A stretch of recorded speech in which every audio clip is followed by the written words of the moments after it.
Hello, good evening. Welcome. This is Hot Edition. We're live on news up here at Desawe Kanda, also live on Kesmi 107.1 in Tamale and beyond. We're live on W93.5 in Wa and beyond. You can also connect with us all across social media. We're streaming on Facebook, Twitter, and Instagram at 3FM 927, and also on YouTube at 3FM 92.7, the YouTube page. We're very, very interactive on all the social media platforms. Let's hear from you on all the issues we're going to be talking about this evening. Coming up, the new Patriotic Party flag bearer runoff for 5th place imminent as elections committee fails to convince either Boakye Jako or Dynamo to step down for the other. Meanwhile, the party says it will investigate and punish persons who assaulted others during the Super Delegates Conference over the weekend. They came in groups. They voted in groups. The first group was led by the MP for Wale Wale. Details shortly. Alan Chimantin's agent in Nalerugo, Ali Zakaria, who was allegedly attacked, has been given details of his ordeal on Saturday. Also, this evening, we interrogate the legal implications of the secret recordings that captured a plot to allegedly oust the Inspector General of Police, Dr. George Akuffo Dampare, which Bugri Nabo has admitted to that indeed the details of this leaked audio is authentic before the 7-member committee of Parliament. Do you see yourself connected with the tape you just heard? My voice was there. Very good. Very good. Okay. Would you be good enough to tell us the rest of the individuals that you were engaged in that conversation with? Well, one Commander Asari. Okay, please go slowly. Yes. Police commander. So that's Bugri Nabo yesterday. Before that committee, we assessed the illegal implications of this very interesting development in this particular case. Stay with us here on Hot Edition on 3FM 92.7 plus. Alan Kojo Chimantin has spoken for the first time after the Super Delegates Conference of the weekend, indicating that he, together with his team, would not tolerate any attacks on his agents. We have also a conversation with Francis Adainimo indicating that he is not going to step aside for Boakye Jako ahead of the Saturday. Stay with us. We have the latest in business sports coming up over the next 60 minutes here on Hot Edition on 3FM 92.7. I am Alfred Ocansey. Let's get into the details now. The new Patriotic Party flag bearer, the 5th place runoff, is imminent. This follows the failure of the elections committee to convince either of the two candidates to step down for the other. The party is expected to conduct a runoff between the former Energy Minister Boakye Chimantin Jako and former Member of Parliament for the Mampong constituency, Francis Adainimo, following a tie at the 5th place. They all polled 9 votes on Saturday. Now, here's what's happened after the super delegate selections of the weekend intended to whittle down the number of presidential hopefuls from 10 to 5. This afternoon, the elections committee of the NPP met all 10 aspirants to give them a hearing on their grievances and attempt a resolution. The meeting became necessary after a majority of the flag bearer aspirants raised issues with the polls, particularly in the Northeast region. Kojopokun Safa, a flag bearer aspirant who couldn't make it to the top 5 or 6 as we speak, spoke to the media after the meeting. There's a blemish or where there is a problem, we basically have to highlight and resolve those problems. The election hasn't ended. This was just a preliminary shortlisting of 5. The actual election will happen in November 4th. So the election committee wanted to get our views on what went wrong, where they can do better, and what are some of the observations that we have to report. And we've done that, and we've done it in the in an atmosphere of discussion. I think that's the word, an atmosphere of discussion. So I don't think it's a problem. A lot of people are not happy with the Northeast issue. I think the Nalerugu issue is the only region that something did not go well. And I think there's going to be further investigation to basically ascertain. And there are other regions that some of the aspirants also have problems. But for all of us, I think the general consensus is that Northeast is where the problem is, and we need to resolve that thing. But what was your concern? You also contested the yes, but I also had a concern with Northeast, which, like I said, we all seem to think that Northeast is an issue. And I think that the election committee is dealing with that. Okay, there was another issue about money being shared. There was another issue, what? Money being shared. Well, you see, there's some issues that when we say it, we need to have the evidence to back it. If somebody can show me an individual who received money, then I'll probably report it. But I've not seen anybody who said that I received money or I was paid money. I have not seen a video of somebody giving money. So, look, you can say money being shared, but where's the evidence to do that? I mean, some of these things we can talk about it in our close confines. But if you want to go out there and issues a statement, you should have evidence to back it, and I don't have the evidence to say that. You didn't make the final five. You didn't make the final five. Are you supporting any of the 5 candidates? Well, I have said that in the coming weeks, me and my supporters at the grassroots will look at who among the 5 we will support, and in 2 weeks' time, after we have done extensive consultation, we will look at who we will support. As Kojo Poko and Safwa there, Nana Into, spokesperson for the Alan Kojo Chamantin campaign team, says it would require another meeting to exhaust all the issues that they had with the just ended super delegates conference of the NPP. Take a listen to Nana Into earlier today. It's voting at the voting center, and this is what happened.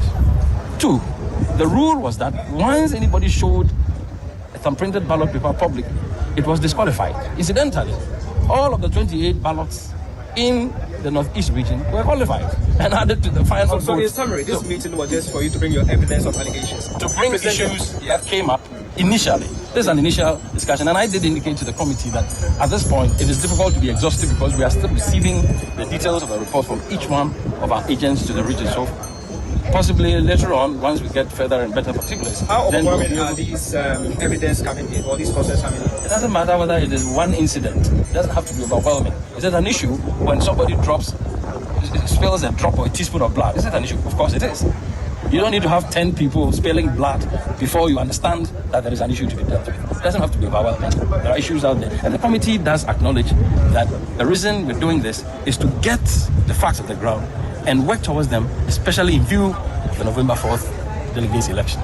Thank you very much. Asarinto speaks for the Alan Kojo Chamantin campaign team. Meanwhile, the party says it will investigate and punish persons who assaulted others during the Super Delegates Conference over the weekend, according to the national chair of the NPP, Stephen Ayensun team. All persons who are found culpable will be punished for their actions during the polls. Ali Zakaria, one of the agents of Alan Chamantin, was allegedly assaulted. Now, Ali Zakaria was taken to the Baptist Medical Center with swollen eyes. In fact, if you go on our Facebook page at 3FM927 right now, we have a picture of Ali Zakaria that went viral. You see it on that page right now, 3FM927, with his one eye swollen and almost closing and blurring his vision on the other eye as well, after the altercation at the Narerugu Senior High School where the voting was conducted. Speaking to journalists after the election committee's meeting this afternoon, President Team said disciplinary actions and measures will be put in place to address these happenings over the weekend. It's just a matter of prevailing on them to, if one gave in to the other, it looks like they are all prepared to go in the full hall. So they are getting ready to meet tomorrow at National Council, like meet followed by a National Council, and then trying to find a solution, finality to the dialogue that we are trying to do. Yeah, part of that, you see the podcast. Yes. With the reports that came in, alleged attacks, accusations of vote buying and all that. What do you make of that as a chairman? Vote buying. Exactly, there were accusations. Mr. Hobson Adoye made that allegation. Yeah, I'm glad you are saying it's allegations. So allegations can be true or false. And from where I sit, I didn't witness any vote buying incidents. So I can't comment. That came to your attention as a national chairman? Nothing came to my attention. But will you be taking punitive actions against those that may be culpable of that act? I just told you that I'm not even aware of that. So What about the issues of the attack in Northeast region and the East region? We saw the regional organizer came in here with his neck being bandaged. that's one. Disciplinary measures will be put in place. Investigations will be conducted, and if somebody is found to be culpable, discipline will be meted out accordingly. Is the party ready for the elections on Saturday? Should these 2 individuals decide that they want to lock horns? You never know. Somebody can decide to change them. That's Stephen Ayesun Tim there. He is the chair of the NPP. But The victim of this assault we're talking about in Narilugu, this specifically the Northeast incident, Ali Zakari, he's narrated his ordeal suffered at the hands of some NPP members on that fateful day, Saturday, during the Superdelegates Conference. He spoke to the media when Mr. Lanchimantin visited him at the eye clinic here in Accra. We're going to post that picture of his ordeal, the assault that he suffered, which left him with a swollen eye. And this is what the victim has been talking about, Zakaria. They came in groups. They voted in groups. The first group was led by the MP for Wale Wale. So she came and voted and displayed her vote. So I complained to the police commander and the EC in charge. So I saw that they played another month. They didn't want to listen to me. So the regional minister also followed up. He voted and did not display his vote. Went and kept it inside the ballot box. So the third person was the regional youth organizer. He voted and displayed his vote. So I confronted him and told him, my brother, that is not the way, the rule of the game. We are told that no one should use a phone to snap when you vote. Secondly, we have been told that no one should vote and display his vote. So when I said he picked a plus chair and hit me, so I blocked him this way. So it hit my hand. So when it hit my hand, they saw the way I was standing with him. Then the national coordinator also rushed and hit me. So I saw that I was bleeding from my elbow. So when that happened, it was my MP for Chirapone, Honorable Razak Tairo. He came to rescue me. So when he took me outside, I quickly called in my standby agent. He's a person of Mukaila, Ali Mukaila. So when he went in, I asked my Bunkurgu coordinator, Chief Alan, to pick me. But then Richard Nyama was also somewhere, so I went to report to him. He brought me back to the center and we reported him. He came to ask the police commander what transpired. So at that process, the regional minister also came to plead with me that he wanted to take me to the hospital. And I said, no, I was not here on my own. I have someone who is leading me here, and he's the person of Richard Nyama. I should talk to him. So he went and came back and said, okay, Richard Nyama said we should go. So he took me to the hospital and then the place was stitched. Okay. So if you can remember, how many of them did you see attacking you? No, the two people who attacked me first was the regional youth organizer and the national coordinator. But I was wounded by the national coordinator. He hit me with that object, and I cannot tell what kind of object was it. Where is he now? Has the police picked him up? No, you see, when the incident happened, I told you that my coordinator took me to Honorable Richard Nyama. So that is where I seek refuge first. And so he was the one who brought me back to the center before I was taken to the police station. So he said he was going to meet the police commander and talk to me and find out why I was attacked. So I cannot tell us at now what are the complaints was made on this. Okay, so quickly, you checked in today. What's the state of your eye now? Yeah, I am still feeling severe pains. When I'm a Muslim, normally when I want to pray, I always experience severe headache and sometimes dizziness.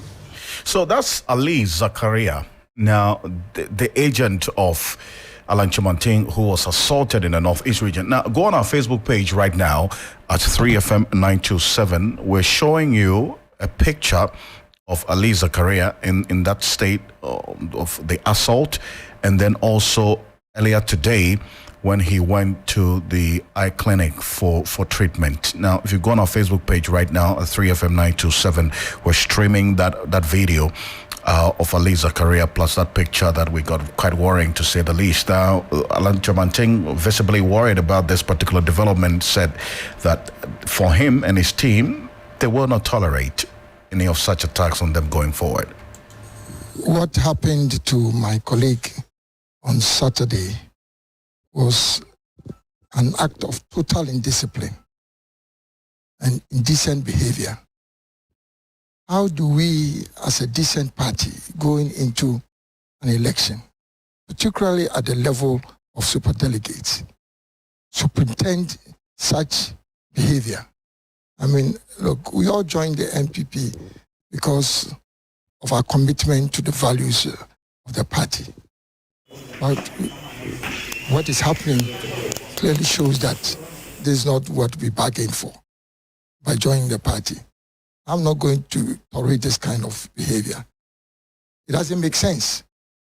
And when we cannot conduct ourselves as a family, trying to select a leader, in a peaceful and organized manner, how do we intend to be able to do the same kind of process when we have 230 people gathered? 200,000 plus thousand people gathered, So I'm frankly very disturbed about what has happened. The party must not put a shine on this kind of incident.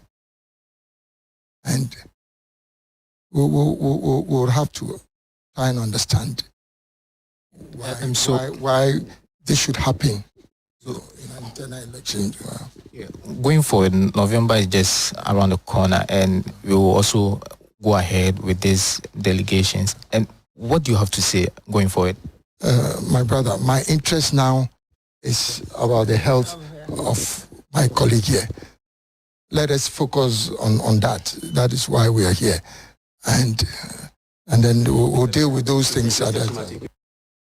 Well, that's Alan Chomanting there earlier at the eye clinic where Ali Zakaria is receiving treatment for that eye that we understand got swelling as a result of that assault on Saturday. Now, we've been streaming that video on Facebook at 3FM 927. We'll come back to the happenings related to the aftermath of the Super Delegates Conference. We understand that although all 10 aspirants prior to Saturday were at the party headquarters today, Kene Japan has had to remain after the other 9 were dispatched. There's no clear indication of exactly why Kene Japan was asked to stay behind when the other 9 were dispatched after the meeting earlier today with the party's election committee and then the national officers of the party as well. My colleague Judith Awachitando is going to be joining me shortly. She's at the NPP national headquarters monitoring developments there to get some information exactly why Kene Japan was asked to stay behind after the other 9 persons were asked to leave.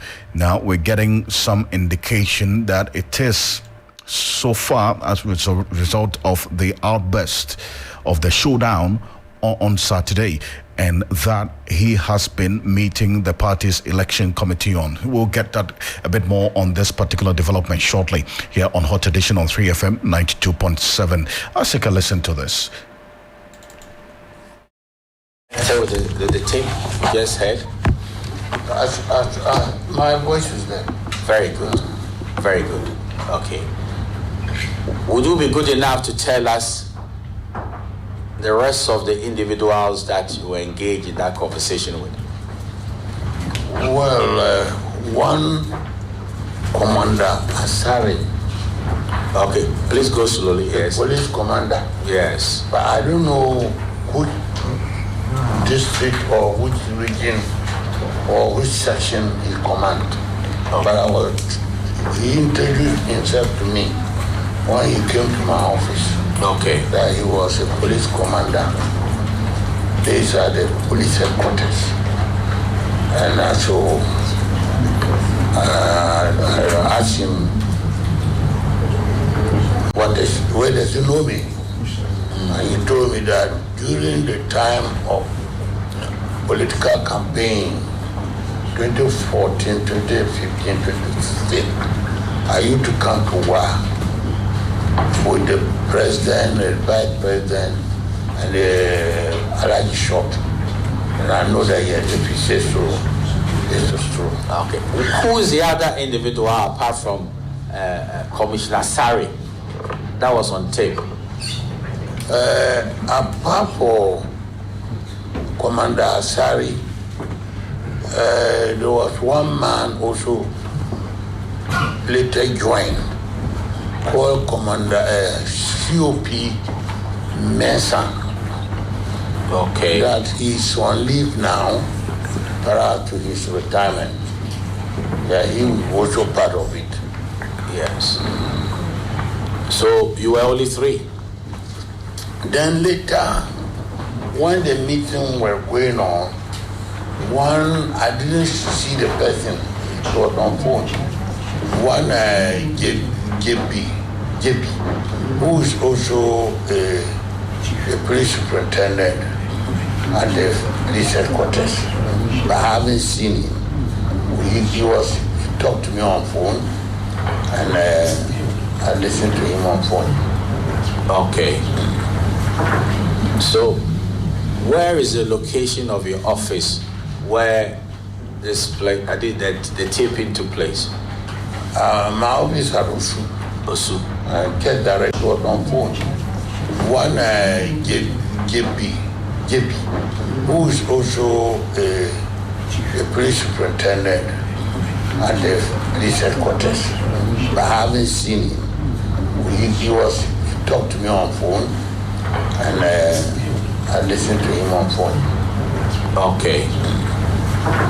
So, where is the location of your office where the taping took place?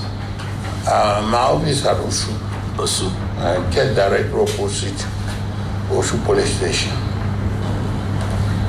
So you want to tell this committee that all that was said on the tape is valid? Oh, it's valid. Okay. So members of the committee, he has authenticated the tape.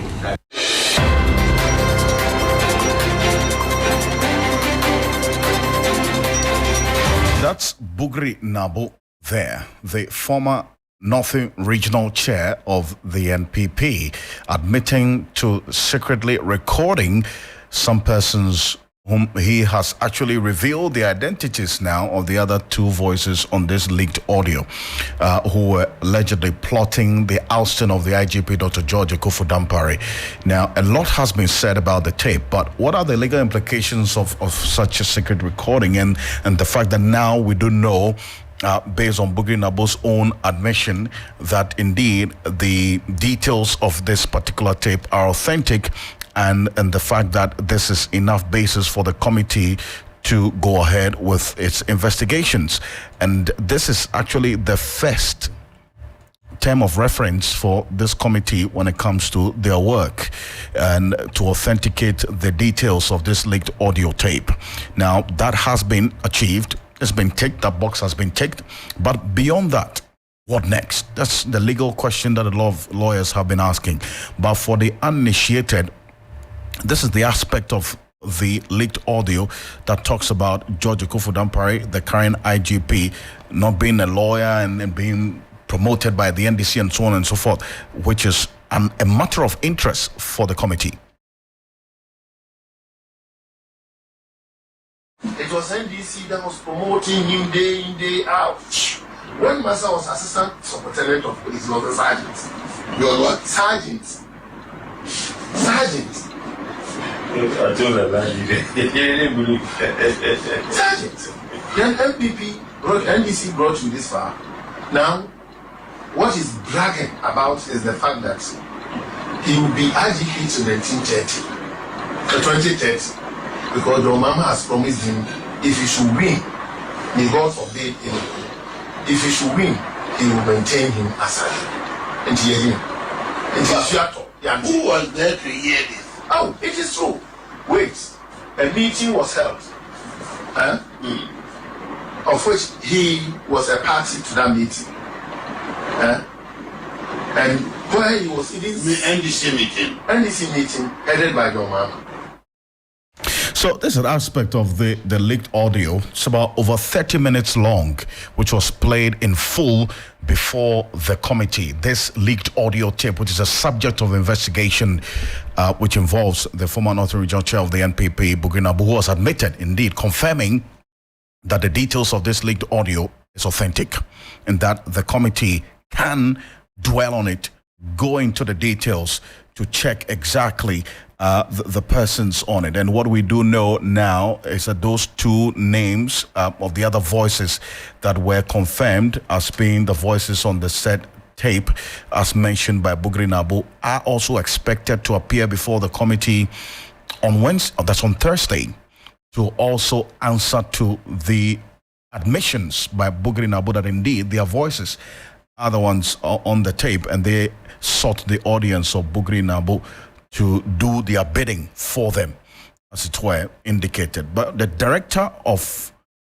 operations at the Ghana Police Service, in fact, is one of two persons that has been named by Bugri Nabu as being the one on this particular tape. We'll come back to that shortly, but let's go back to our earlier story where there's a lot happening at the national headquarters of the NPP since morning, and my colleague Judith Awachitando is monitoring the events there. Judith, we understand that all the 9 presidential flag bearer hopefuls have been dispatched except Kennedy Japan.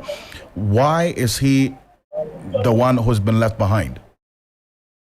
Right, and so Alfred, of course, we didn't have all 9 aspirants actually come in here. We had about 3. So representatives from the Alan camp.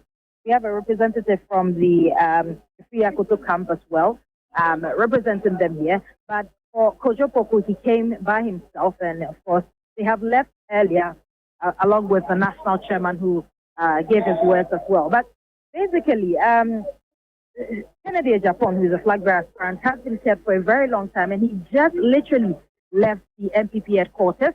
We tried asking him some of the questions about what the outcome was with the meeting with them, but he refused to utter any word. And so we're probably expecting that a press conference would be held on his behalf, and probably the issues that were discussed would be said in that press conference. But basically, we know that this was a personal or one-on-one discussion between him and the members of the election committee, because yesterday, the spokesperson, Senior Marking of the committee, he said that they were going to have a one-on-one discussion with him after the viral video went out, and to understand his concerns, what really went on and why he lashed out on phone in that viral video. And so this is basically what happened. He came here earlier this morning at about 10 a.m. He came here with a car full of evidence. And if you could remember from some of the stories he did from yesterday, from his press conference, some of these victims, probably his polling agents, had suffered some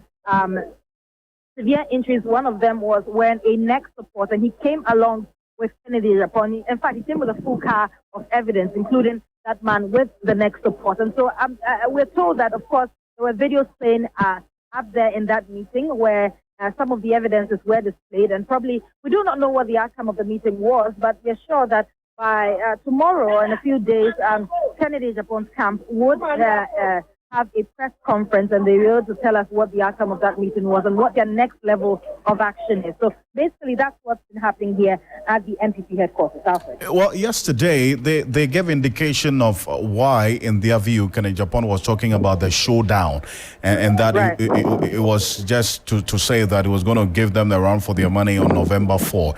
But that at the point, based on what you're gleaning from this meeting that took place, the comment of the showdown and also the reference to the president and the vice president come up. Right, and so yes, we were not in the meeting, but it looks like definitely that is going to be a part of the things that would be discussed, because from yesterday's interview with Senior Marking, he was saying that he stressed on that viral video. I mean, he did not mention the names of the persons involved, but we all know that the only viral video that came out was from Ken Japan. And so he stressed on that viral video and talked about the fact that sanctions would be applied. So definitely we know that would be, that showdown message would be something that would have come up within that meeting. As to whether or not the outcome was good, we do not know. We're yet to find out in the coming days. But give us an idea of what's happening at the party headquarters as we speak since morning, and then now that the meeting has ended. You see party supporters there, and what the demeanor of the executives of the party who sat through this meeting with the aspirants. Right, and so yes, as I said earlier, a number of aspirants had come. Kojo Poku himself came, representatives from the Alan and the Efia Koto camp came as well. But those were the only people that represented the people, some of the aspirants that were here this morning. We didn't really find any persons or fans or people who were supporting these people here. The place was quite calm since morning. We'd only have a lot of media personnel here as well. But basically, it's been a calm atmosphere. We've just been waiting for them to come out one by one. All of them have come out one by one and said what they have to say. Of course, most of them raised the issue of the Northeast incident. And they were saying that basically the most important thing that they discussed there as one of the issues that they wanted addressed. So that Northeast incident is one of the issues that they said they discussed. And of course, the most trending issue for them. And so we're yet to see what recommendations the party or the election committee is going to make after this meeting. They have not yet come down to speak to us, but we're hoping to get them in any moment soon. Judith, thank you very much for this update. Judith Chitando is my colleague at the NPP headquarters, monitoring events there between the executives of the party, the National Elections Committee of the party, plus the representatives of some of the aspirants, the flag bearer hopefuls who took part in the Super Delegates Conference over the weekend. Now, the specific concern was the incident that happened that involved the flag bearer hopeful of the MPP, Alan Kojo-Kyerematen's agent in the Northeast region, Ali Zakaria, who had to receive some treatment as a result of the incident that occurred, leading to a swollen eye. He was the victim of that particular incident. Now, the spokesperson for Alan Kojo-Kyerematen's campaign team, Richard Jama, is joining me on the telephone. Jama, thank you. I understand that this was one of the major issues during the party's meeting earlier today. Was the commitment that he expressed to address this particular incident involving your agent satisfactory for you? Good evening to you and your listeners.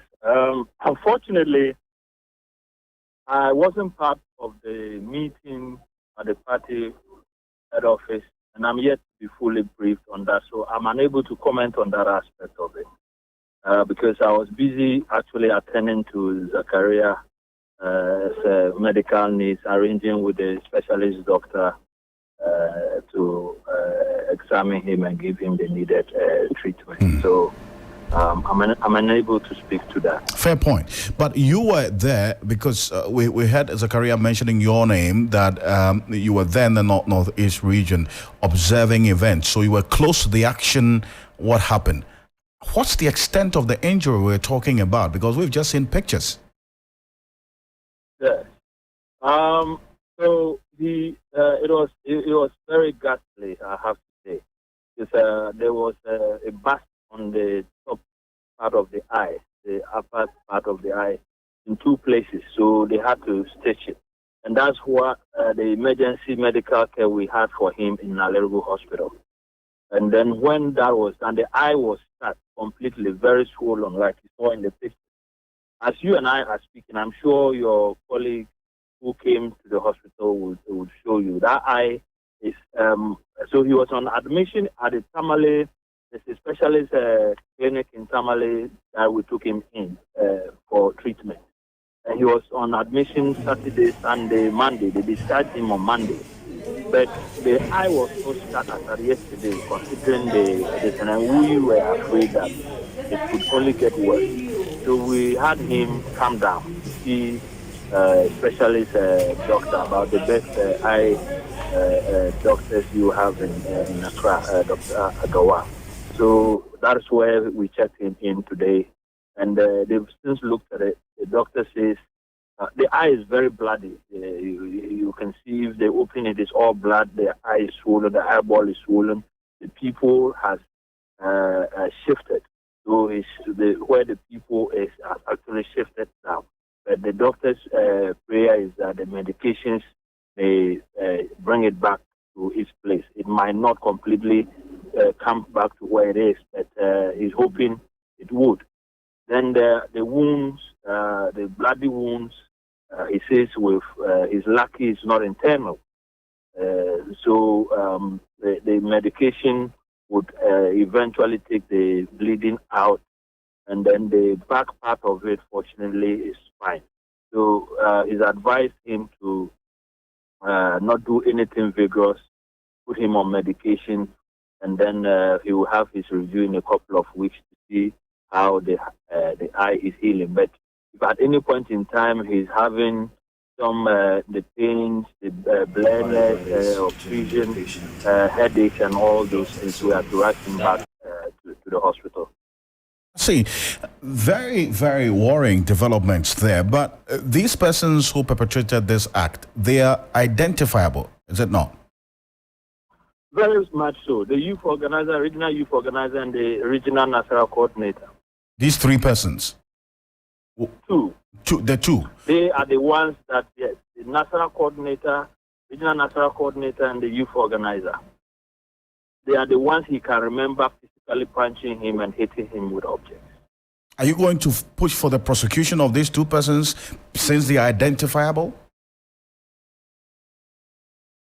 In the first place, we didn't make a police report in the northeast because the police commander of the region didn't seem interested in the matter. When I approached him and I told him about it, he was very distant.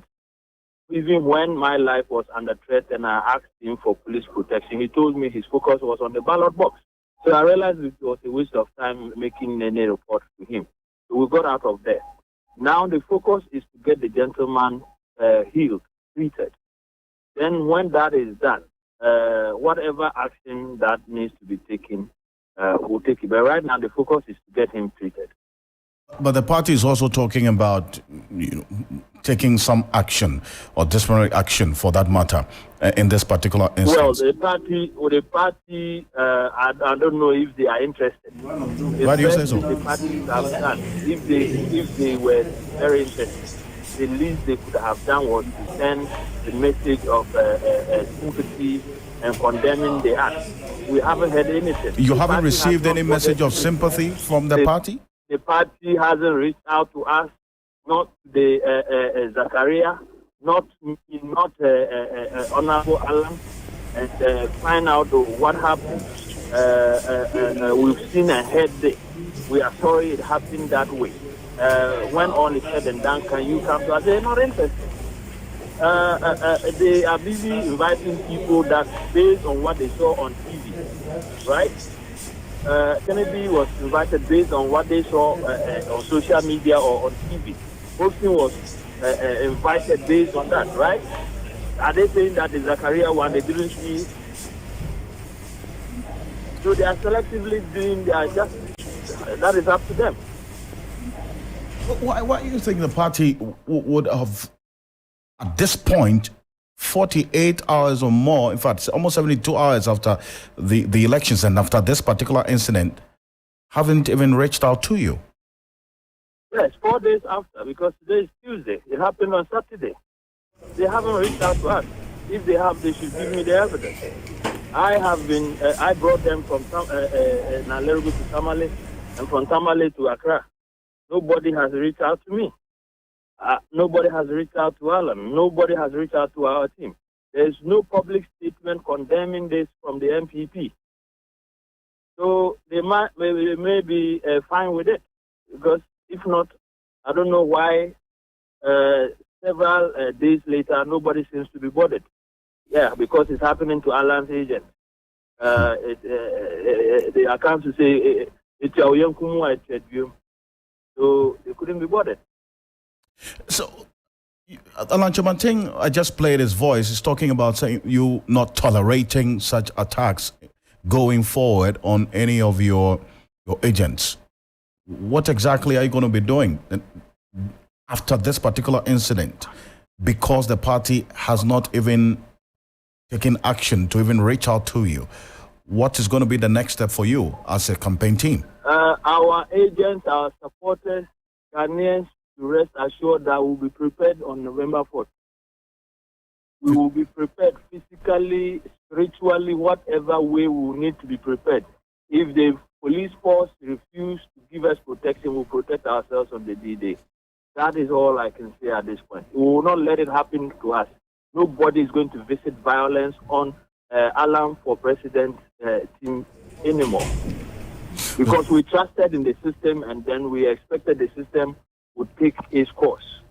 Unfortunately, they have proven us wrong. So we will be ready. Nyama, thank you very much for your time. Appreciate it. Thank you, too. Richard Jama speaks for the Alan Kojo Chamantin campaign team, not too happy about the developments there, and also revealing that the party, almost 4 days after this incident, is yet to reach out to Alan Chamantin as himself or even the victim of this assault. Now, the NPP itself now, that flag bearer race for the 5th place for the 5 was supposed to go through. That runoff is imminent. This follows the failure of the elections committee to convince either of the 2 candidates to step down for the other. The party is expected to conduct a runoff between the former energy minister Boakye Kyama and former member of parliament for the Mampong constituency Francis Adainimo, following a tie at the 5th place. The 2 contenders each polled 9 votes during the super delegates conference of the NPP, intended to whittle down the numbers of presidential hopefuls from 10 to 5. Well, Francis Adainimo says he is not going to step down for that's Chamantin Ejakun to go ahead on Saturday. Take a listen. Both of you had 9 incidents. There was earlier news of he stepping down for you. He's come out to say it's not some individuals going into the contest on Saturday. Flag bearer with you. Are you stepping down for him? Not at all. Why? I mean, but the rules are there. We are following the rules. Okay. We adopted the rules approved by the National Council of the party. And then the rules said, or the guidelines said that should there be a tie for the 5th position, then there shall be a runoff to determine who occupies that 5th position.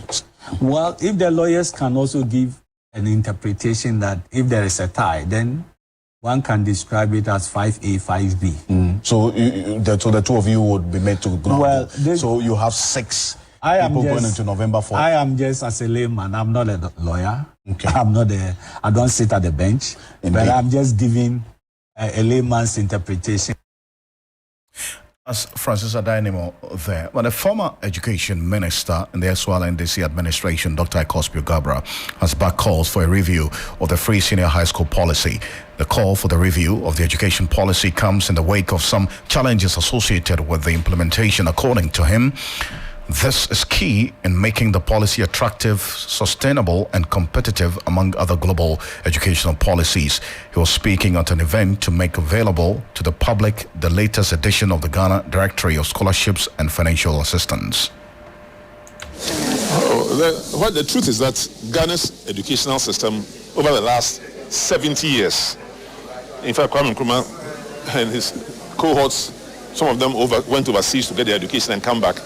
Ghana's educational system, in spite of many, many ups and downs and areas of weaknesses, is still among the most competitive in all of Africa and even among developing countries. And there are many ways to decipher that.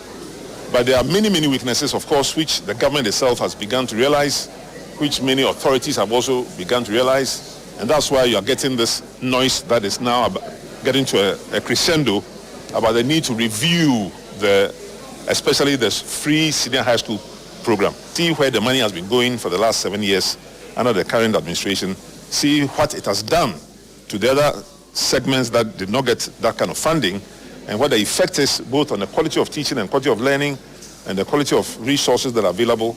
And then I think there's been a proposal, and I don't know whether it will be happening in this current administration, of a review of the free senior high school system. I think that there's a general consensus on both sides of the so-called divide, the parliamentary divide, that a review. People misunderstood what review meant. People thought if you say you are reviewing, you are rejecting. But now the government itself is using the word review for many, many other things that they claim must be reviewed. So if we have a proper review and the appropriate individuals are assembled within a room, because one of the unfortunate things in Ghana is that when you're not supposedly in office or in power, your knowledge is useless. As former education minister, Dr. Ekospi Gabra there. All these comments are coming on the back of TV3's National Dialogue on the Free Senior High School Policy, which took place last week, Wednesday. And the consensus among all the speakers was that there is the need for a review of the Free Senior High School Policy to ensure its sustainability. And after that all-important conversation that was also led by TV3 and 3FM, Ghana National Association of Teachers, NAT, and Ecospe Gabra have all come in to support the communique after that event. Before we go for business, the Scholarship Directorate compiles over 200 local and global funding opportunities for prospective students. According to the Director of the National Library Authority, Hayford Siao, the innovation will bolster education in the country. For some time now, we've been doing a lot of work for the youth, not only engaging them with mentorship and entrepreneurship and workshops, CV writing and other opportunities, but also we believe that a lot of my young people that are in senior high school are looking for opportunity to enter the tertiary. There are people that have finished university or even in university and are still struggling to be able to pay their fees and all of that. People looking for opportunity for master's program, for PhD programs. And when they come to the library, until today, we did not have curated resources when it comes to scholarships across the world. Of course, we offer opportunities for online access to some of these opportunities, but for a team to actually sit down and research and create a book, I think it's quite, commendable. And so we are anticipating that out of this, people will actually be coming to the library also to have access to these resources, which otherwise they might not have had access to them. President Akufo-Addo has warned maritime rating organizations to be mindful of the implications of inaccurate reportage on the nation's ability to participate in global trade. Acknowledging their contribution towards international shipping, the president said petty theft incidents could not be equated to piracy in the context of international maritime law definition. President Akufo-Addo was speaking at the opening of the 3rd International Maritime Defense Exhibition and Conference at the Bema Camp here in Accra. While past efforts have brought relative calm to the waters in our region, some entities continue to paint a gloomy picture of events in the Gulf of Guinea. The fact remains that with the concerted efforts of the Ghana Navy and other key maritime stakeholders, Ghana has not recorded any piracy or armed robbery incidents at sea since 2022. The fact that some ship owners reported a few unverified petty theft incidents at anchorages could not be equated to piracy in the context of international maritime law definition. As much as maritime rating stakeholder organizations contribute towards international shipping, they should be mindful of the implications of inaccurate reportage on a nation's ability to participate in global trade. I commend the excellent collaboration between the navies in the region, our international partners and stakeholders, for the considerable reduction in maritime crimes, especially piracy. I believe the maritime security agencies attending this program will engage the same spirit of collaboration. That's President Akufo-Addo there. Now, Nikia Mensah-Brampa is here with business. Nikia? Right, Alfred. So we've been picking some reactions following the launch of phase 2 of the Planting for Food and Jobs program as given by the President yesterday. So let's just go straight to business. As Executive Director of the Peasant Farmers Association, Dr. Charles Nyaba has described the second phase of government's Planting for Food and Jobs program as timely. Dr. Nyaba believes the new design of the program is likely to yield positive results in the agricultural sector if properly implemented. The launch of PFD2 is timely because PFD1, apart from the 2017 and 2018 implementation, the rest of the years, nothing was actually being done. It got to a point, you agree with me, that government could not even pay importers. Government owns so much that the importers refuse to deliver the inputs. And once you already made farmers know that subsidized inputs will be coming and it doesn't come, they will not be willing to buy the open market inputs which were available. And that was Dr. Charles Nyaba. He's Executive Director of the Peasant Farmers Association. Also, the economist Dr. Saad Idrisu is impressing on successive governments to support Ghanaian youth to enter into commercial farming. According to him, the capital requirements for commercial farming is beyond the capacity of the youth and will require assistance. And let's hear economist Dr. Saad speak on agric.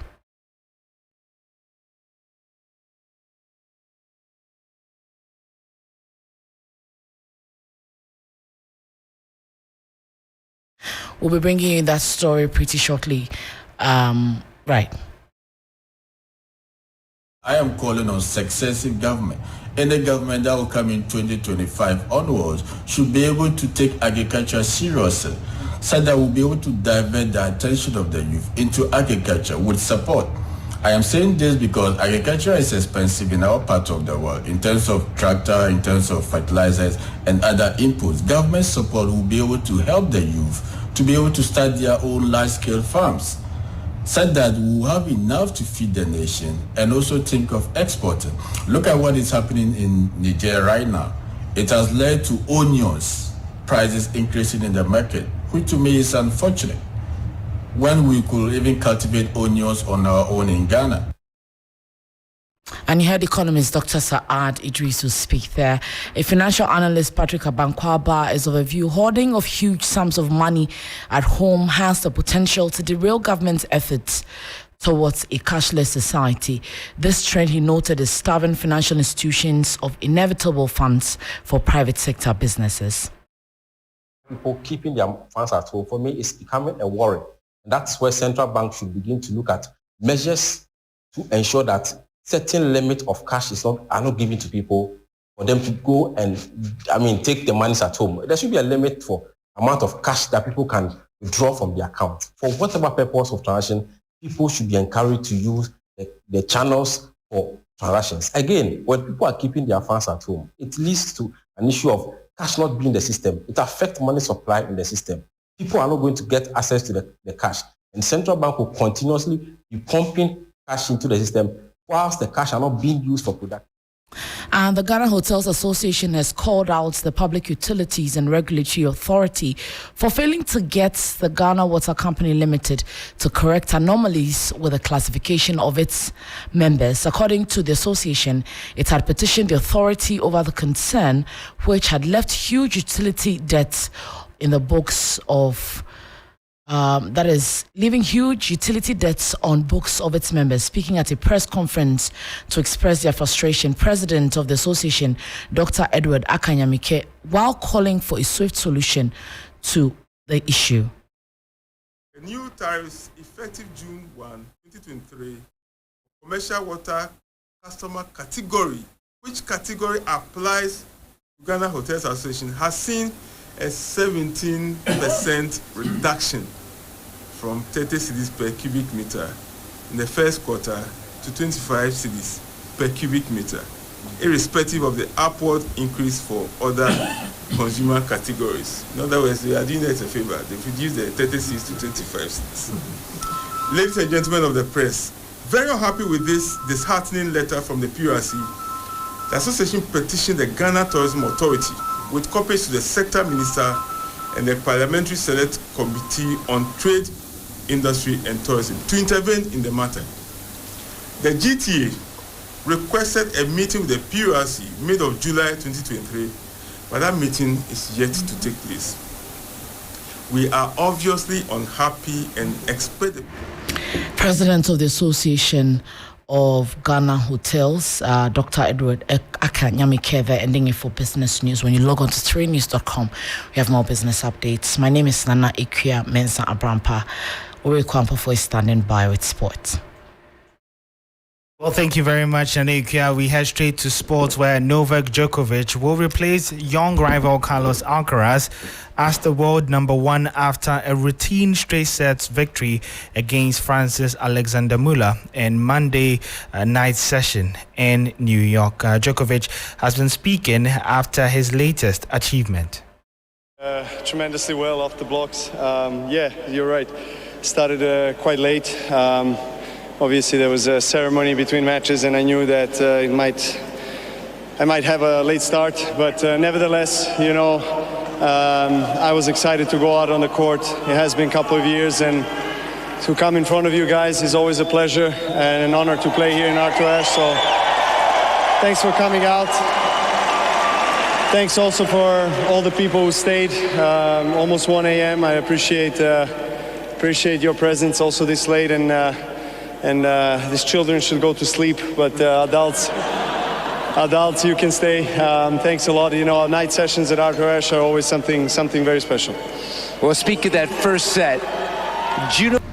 Well, that was Novak Djokovic speaking after winning by 3-0 against Alexander Muller, and he cruises to the second round. But it wasn't so smooth sailing for American hope Coco Gauff, who survived a scare as she fought back to beat German qualifier Laura Siegemund in the US Open first round, winning by 2-1.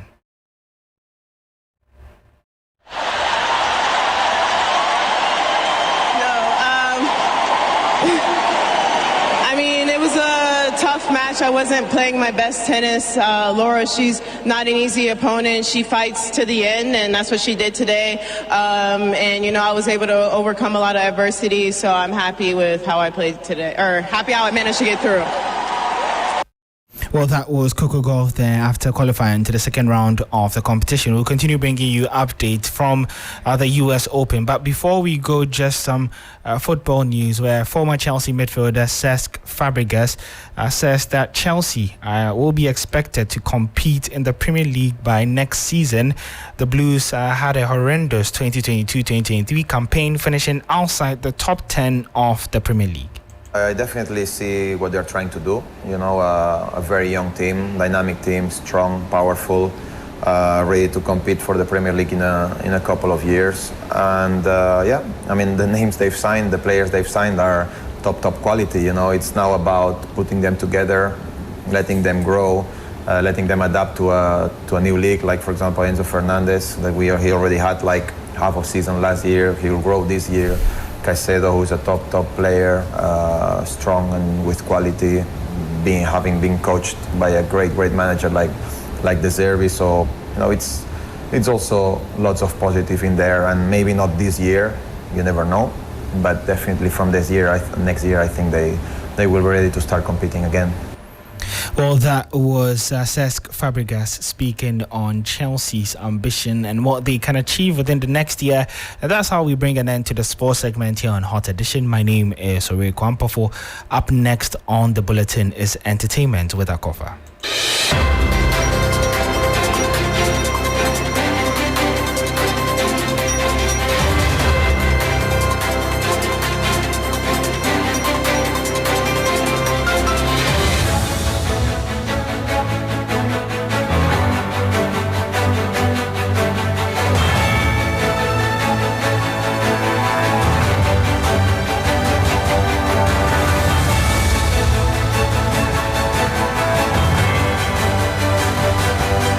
Thank you very much, Rick. It's now time to bring you up to speed on happenings in the entertainment world. Let's begin with fast emerging Ghanaian singer and Goodson hitmaker Olaf the Boy, who says has put his education on hold to focus fully on his career. The science student at KNUST promised fans that he will get back to school just at the right time. Right, I have things I want to do with school too. So I'm offering metallurgical engineering at Kumasi. You're a science student? Yeah. Metallurgical engineering. At Kumasi. Okay. And then business at Lake. How do you shuffle between the two? Isn't the calendar the same? No, I'm doing distance. For tech? For which one? For Legon. And then regular. Oh, regular for tech, but distance for Legon. Yes. But how's that going? All of a sudden, you've blown up. You're popular everywhere. You started playing shows. TikTok is taking the song by storm. I mean, you're everywhere now. How are you juggling everything? Like I said, you don't really know which song is gonna go. Okay. But since I'm a go-getter and I believe everything, I believed that it was gonna go. But I did not know it was gonna be so this big. Yeah, so when the hits came, I had to defer a bit and then make sure that I am stable enough. So deferred which one, Legon or Tech? Oh, you've deferred? Yeah, both. So you've deferred for the meantime? For the meantime. Okay. So when are you resuming school? Maybe next year. But the way things are going, do you think you can ever go back to school? Oh, yeah. You talk to us about collaborations. Who are the names? Like for now, you don't want to collaborate with anybody? For now, I'd want to like focus on really making the standard like the Olive the Boy brand bigger. Exactly. Okay. But like you said, we might have Davido on board. Oh, Davido. Yeah. Well, away from that, let's turn our attention to award-winning vocalist Abiana, who has high expectations for her Faraway song with Famille. Speaking about the making of the song on the New Day show, the vocal powerhouse believes Faraway would be a perfect fit for a movie, given its captivating storyline. In August this year, award-winning vocalist Abiana teamed up with Famille on a classic high-life tune they titled Far Away. The vocal powerhouse tells her perfect love story with farewell for those who believe in the beautiful concept of love. Premiered on August 9, Far Away has received some positive reviews from music enthusiasts and amassed some huge numbers on streaming platforms. The two great talents have been speaking about the making of the song. Let's take the whole thing. From my point, I have a melody playing. I had that in mind, so I told the guitarist to start playing. So as the guitarist started playing, all the songs started like coming together. For me, it was a vibe. He was there sitting down. But when he entered the studio, that was the first time ever experienced another artist like recording. So it's not like you went with a paper with your lyrics. No. Did you write it in the studio? Yes. In the studio? It took like I think 4 hours. Yeah, like with the production and everything. If you are good, you are good. She started it. I was waiting to enter into the booth and do my thing. I recorded line after line because I don't want to say anything that will not connect with what she's saying. Exactly. When it comes to every music, because I wouldn't have time to turn it down. Yeah, so I connected with the spirit and vocally, everybody know. Yeah. I mean, she's one female vocalist. Honestly, I was scared of recording her because crazy, but we did it. At the end of the day, we did it. Is this your usual kind of music? Well, this is a bit different from what you are used to. Low-key, I be lover boy, but you see, because of the hustle, no. I'm a plenty picture and say, for me, is that, that we eat, but I'm very sorry. Abiana has high expectations for A Faraway Place. You talked about Far Away being a song that should feature in a movie. Tell me why that seems to be your aim at the moment with this song. I love the storyline, and even when everyone hears it, the way they envision the song, I know it's big. In my own thoughts, I see it very big as well. So when I hear the song and how the story I've put it in a melodic form feels like, I know that it has to be in a movie. Okay. So when other people also sing, then it's just confirms the fact of what I was thinking about. That's why I always. What kind of movie exactly are you looking at? Maybe what's called Lioness King or something. Okay. You get out. So that's how far you're thinking with it.